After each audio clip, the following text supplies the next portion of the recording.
Oi, gente, tudo bom?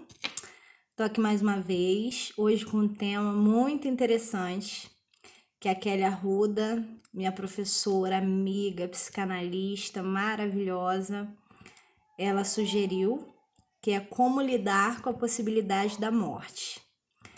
Bem, eu fiz algumas anotações aqui porque se trata de um assunto extenso e eu vou tentar não deixar esse vídeo muito longo, porque como é um assunto que eu gosto muito de falar, daria para fazer uma palestra de horas e horas. Bem, possibilidade da morte. 100%, gente. Não tem jeito. A morte é a única certeza que nós temos.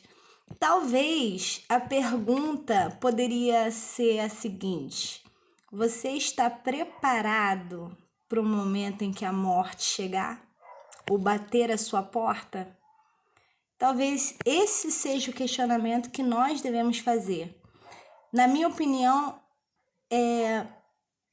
se preocupar com a possibilidade da morte, principalmente para nós que cremos em Deus, não deveria ser uma preocupação. Eu sempre falei que a morte é o caminho mais fácil, mais rápido de se encontrar com o Pai. Mas quando se fala da morte, ninguém quer passar por ela e ninguém quer ver Deus, né? Mas eu não quero tratar desse assunto aqui de forma religiosa, não. Eu quero falar com você de experiência prática que eu tive e falar por esse ângulo, por esse aspecto de será que você está preparado para o momento em que a morte ela for uma possibilidade real? Porque só existe duas maneiras. Ou você vai morrer de velhice, não vai saber quando vai ser, ou você vai ter um diagnóstico e você vai ter uma previsão de tempo de vida, que nunca é exato, é aproximado. Mas como lidar com essa possibilidade? Bom, comece arrumando as malas. Foi isso que eu comecei a fazer. No meu caso, eu comecei arrumando as minhas malas. Que isso, arrumar as malas para morrer? A nossa mala é a nossa vida, né? Comece a imaginar que a morte, ela é uma viagem. A viagem mais longa que você vai fazer a um lugar desconhecido que alguns querem conhecer, outros preferem não fazer essa viagem tão cedo. Então, pensa na morte como sendo uma viagem e você tem que se preparar. Preparar a sua mala, que é a sua vida. O que levar? Ou o que deixar? Quando você se prepara para uma viagem, você não pode colocar tudo que você tem dentro de uma bagagem. Tem o sobrepeso, você paga a mais pela bagagem em excesso. Você não pode levar. Se você for para uma área quente, você não vai levar casaco. Se você for para um lugar frio, você não vai levar biquíni. Então você tem que fazer a análise daquilo que é necessário. Mas eu já posso dizer para você o seguinte: o que levar? Ah, querido, a única coisa que você leva da vida é a vida que você leva. É a única coisa que você vai levar da sua vida, é a vida que você leva. Seu corpo não vai, suas posses não vão, seus familiares vão em outro momento, uns antes ou depois de você, mas a gente pode pensar assim no que deixar. E quando me deparei com essa realidade, em 2016, eu comecei a fazer a minha bagagem, a arrumar a minha mala. E eu comecei a perceber que haviam situações inacabadas que eu precisava resolver. Você não vai conseguir resolver tudo, mas é seu papel, é a sua obrigação, é o seu dever pessoal de procurar da melhor maneira sanar todas as pendências da sua vida. Procure ter uma vida com retidão, com seriedade, e poucas coisas ficarão inacabadas. Você não vai colocar tudo em ordem, mas a maior parte compete a você. Então, é você que tem que resolver. Outra coisa que eu percebi que eu tinha que deixar fora da minha bagagem, porque a minha transição seria pior, eram as amarguras. Foi um momento que foi muito difícil para mim, e eu não tô falando da doença, eu tô falando das decepções que eu tive no momento da doença. Onde a gente fica fragilizado, onde a gente precisa de apoio, onde a gente quer carinho, a gente quer ser acolhido. E eu sofri muitas decepções nesse período. Então eu fiquei com meu coração muito amargurado. E isso estava tornando o processo mais doloroso do que deveria ser. Além da doença, as amarguras estavam pesando a minha bagagem. E eu tive que começar a abandonar essas amarguras. Elas não poderiam entrar na minha bagagem. Outras coisas que foram se agregando por conta das decepções e das frustrações foi o rancor. Eu fiquei uma pessoa rancorosa por conta de ter confiado muito em algumas pessoas, e quando na verdade eu já sabia, eu já tinha estudado, Deus já havia me mostrado nas escrituras que o homem é falho, nós não devemos confiar totalmente no homem, porque ele não vai suprir toda a sua expectativa. Ele não vai ser exatamente como você gostaria que fosse. Então eu tive que começar a fazer uma lavagem interior. Eu tive que começar a pedir para Deus e também me esforçar muito, porque Deus ele faz a parte dele, mas nós temos que fazer a nossa, para poder limpar o meu coração. Então eu tive que começar a liberar perdão para pessoas que me decepcionaram muito, a qual me entristeci muito. Eu confesso que não é fácil, porque quando você ama muito uma pessoa, quando você acredita muito em alguém, você deposita sua confiança, você trata essa pessoa como você gostaria de ser tratado. E você gostaria que ela agisse com você como você agiria com ela. E quando isso não acontece, isso gera uma frustração horrorosa. E aí eu tive que me lembrar de alguns sermões que eu ministrei em alguns lugares diferentes, onde eu ensinava isso. Não crie expectativas, porque a frustração ela é decorrente das expectativas que nós criamos. E o próprio Jesus, ele já nos ensinou a não cometer esse erro. E, sabe, começou a limpar o meu coração, eu comecei a ficar mais em paz. E vivenciar o momento da dor física, somente da dor física. Porque pior do que a dor física é a dor emocional. Outra coisa que eu precisei resolver, alguns problemas familiares, né, gente? Interessante. Tem gente que não se importa com isso porque quer que se lixe. Quando eu morrer, cada um resolve os seus problemas. Não é bem assim. Se a gente ama as pessoas que estão à nossa volta, nós precisamos resolver pendências familiares, inclusive financeiras. Mas no final de tudo, o que eu quero deixar são as boas lembranças. Essas eu tenho me esforçado muito para conseguir deixar. Não sou uma pessoa fácil, mas as pessoas que me amam do jeitinho que eu sou. Eu costumo brincar, eu não sou uma pessoa muito simpática, né? Então eu tenho poucos amigos. Mas os amigos que eu tenho são valiosos demais, são preciosos demais. E eu sei que terão boas lembranças de quando eu fizer a minha viagem. E mais uma coisa interessante de quando a gente pensa nessa possibilidade da morte quando a gente passa a pensar, né, na morte, porque nem os crentes, tá, gente, gostam de falar sobre isso. Eu sei porque eu convivi muitos anos e as pessoas têm pavor, pânico de falar sobre isso. Mas eu aprendi durante o meu período de dor, de luto, de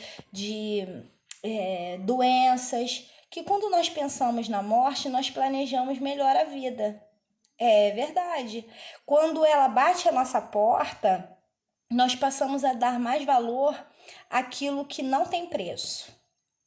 Sabe?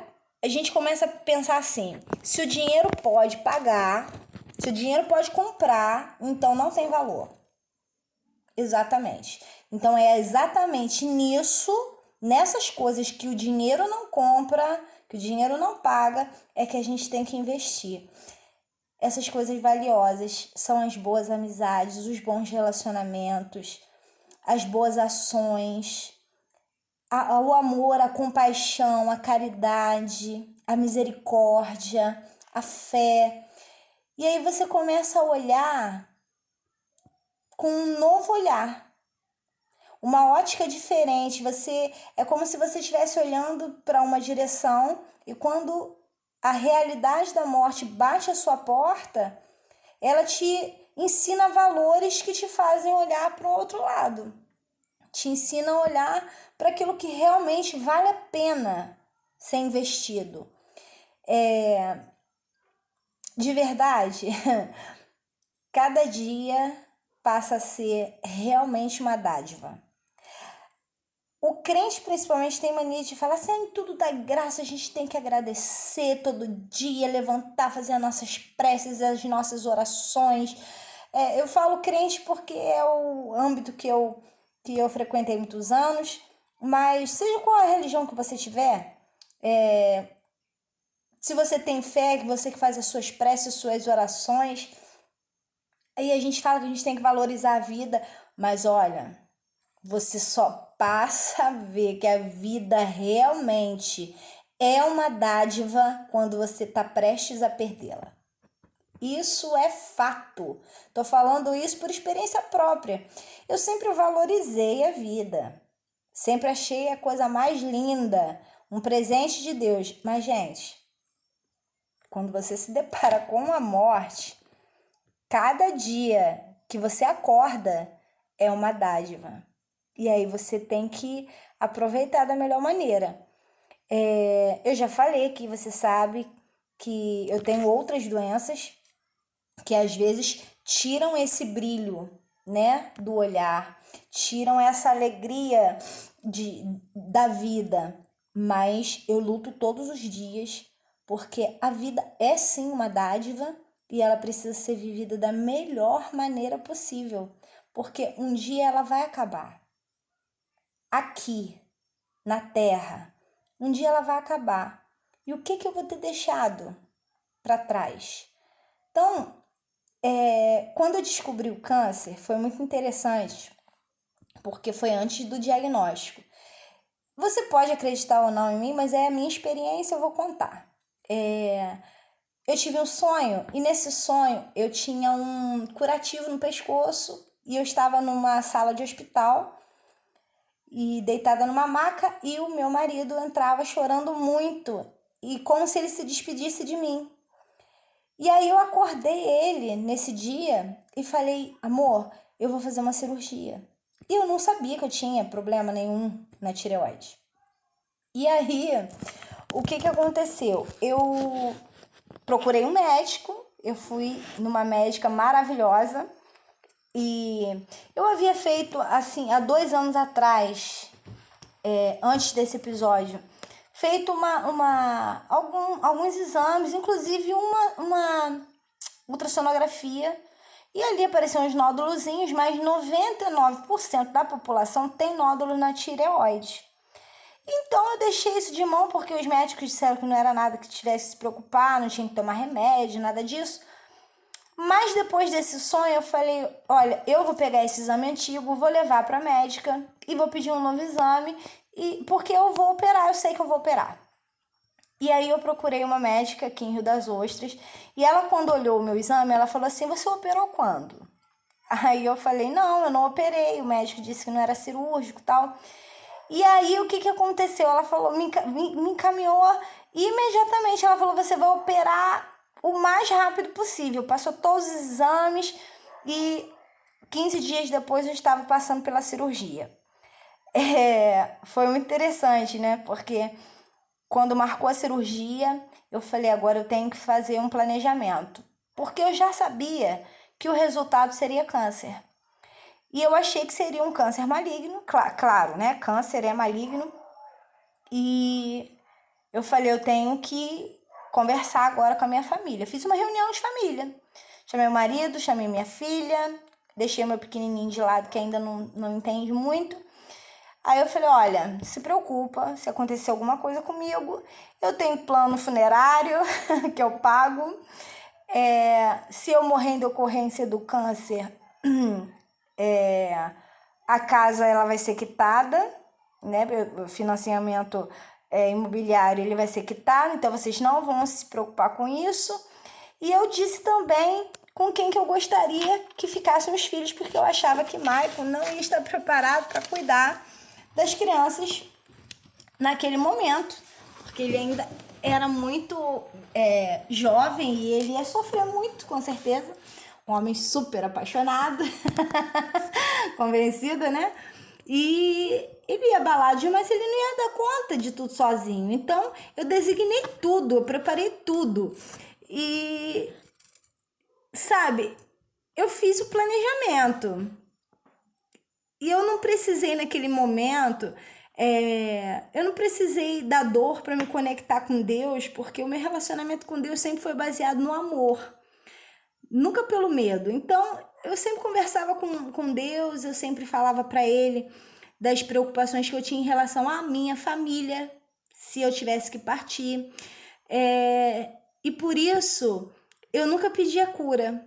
Eu nunca pedi cura. As pessoas iam orar por mim, e se alguém entrar aí no meu Facebook, nas minhas postagens lá do ano de 2016, eu sempre deixava claro quais eram as situações que eu estava enfrentando naquele momento, mas eu nunca pedia cura. Os pastores iam lá me ver, me visitar, padre, já teve candomblecista, teve um bandista, teve gente de tudo que é fé que foi lá fazer as orações por mim, porque ficou teve uma repercussão muito grande, muitas igrejas orando por mim, mas o meu pedido era só um: não ore por cura. Ore para que Deus faça a vontade dele na minha vida. Se for da vontade dele que eu seja curada, amém, vai ser um presente. Mas se ele quiser que eu vá morar com ele, eu vou estar aqui implorando, pedindo, indo contra a vontade dele. A Bíblia não diz que a gente tem que aceitar tudo que vem da parte de Deus? Aí alguns pastores fizeram cara feia para mim, tá? Eu tenho que falar isso. Mas outros entenderam e respeitaram. As igrejas clamavam, foi uma benção. Eu preguei nas igrejas que oraram por mim, mas não foi dessa vez. E eu pedia só o seguinte: Senhor, faz a sua vontade na minha vida, mas se possível, se o Senhor for me levar, o Senhor deixa que seja dormindo, porque eu não tenho medo da morte, eu tenho medo de sentir a dor. Então, eu falava para o Senhor: eu tenho medo daquela ânsia da morte. Então,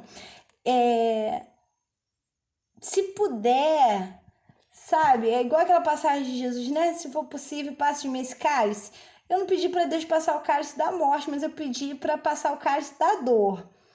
Mas as dores eram intensas, gente. Foram muitas morfinas, muita medicação, muito dopada. Aí eu imaginava assim: bom, eu tô sendo dopada, então se eu morrer, vou estar dormindo, vai estar tudo certo. Já tá tudo resolvido, a família já tá avisada, já tinha gente da minha família anunciando meu funeral, para vocês terem noção de como foi a situação. Mas aí não foi dessa vez. Eu saí do hospital, um mês ou 2 meses depois, eu comecei a sentir muita dor abdominal, gente. E aí descobrimos, depois de muito tempo, vou resumir aqui porque senão vai ficar o vídeo longo, um tumor na minha bexiga. Eu falei, agora vai, agora não vai ter jeito pra mim não. E aí faz reunião de família de novo, conversa, prepara a hora, conversa com o pessoal da igreja e vou para os cultos assim mesmo, vou ministrar a palavra, vou injetar ânimo, porque a gente tem que ter a certeza que a vida, ela é uma etapa a ser percorrida, mas ela tem início, meio e fim. E aí, passei por mais uma cirurgia e não chegou a hora. E tô aqui, Vivinha da Silva. E aí, gente, depois que eu relaxei, eu falei, não. Veio o câncer, o diagnóstico chegou, o câncer era um carcinoma papilífero. Eu ainda tô em tratamento, não fui curada. O tumor na bexiga, graças a Deus, não era maligno. E então não posso nem chamar mais de tumor, né? A gente imaginava que fosse, por causa do tamanho, que era o tamanho de um limão, mas regrediu, enfim. Isso é um assunto para outro vídeo. E aí, quando eu imaginei que tudo tinha passado, falei, Deus tem algo assim muito grande ainda para fazer. Eu tenho uma missão muito forte aqui nessa terra ainda. Deve ter muita coisa para fazer aqui. Deve ter muito bem para fazer. Eu devo ter que aprender muita coisa. Ou eu ainda não tô apta para entrar no céu. E aí, quando eu relaxei, que eu parei de pensar na possibilidade da morte, veio o lúpus. E aí o lúpus veio para quebrar tudo. Mexeu com toda a minha estrutura. Toda a minha estrutura. Eu vou fazer um vídeo falando só de lúpus. E aí o lúpus, ele me induziu a algumas internações. E nessa pulsoterapia que eu tive que fazer, sofri 3 paradas respiratórias. Nessa última parada respiratória, eu falei, agora eu vou. Eu não tinha forças nem para falar. Eu ficava com um aparelho, respirava por um aparelho que é um BiPAP. É um aparelho que fica lá na UTI, eles trouxeram para o meu quarto. Deixava lá na minha cama, na minha maca, porque eu não conseguia respirar, não podia falar. E aí eu falava, agora eu vou. Não vai ter jeito não. E pior que não vai ter nem como eu me despedir, porque toda vez que eu dava crise, não tinha ninguém. Não tinha ninguém lá. Tava na hora da troca, né? O marido vai trabalhar, a filha vai estudar e eu tava sozinha. Eu falei, vai dar ruim, gente. Quando chegar aqui, eu já tô mortinha. E nada, tô aqui vivinha da Silva. Tô aqui viva para contar o testemunho. Mas sabe de uma coisa? Tô aqui preparada para quando a minha hora chegar. E quando a minha hora chegar, as pessoas que me amam, elas vão se lembrar de mim de uma maneira que eu gostaria que elas se lembrassem.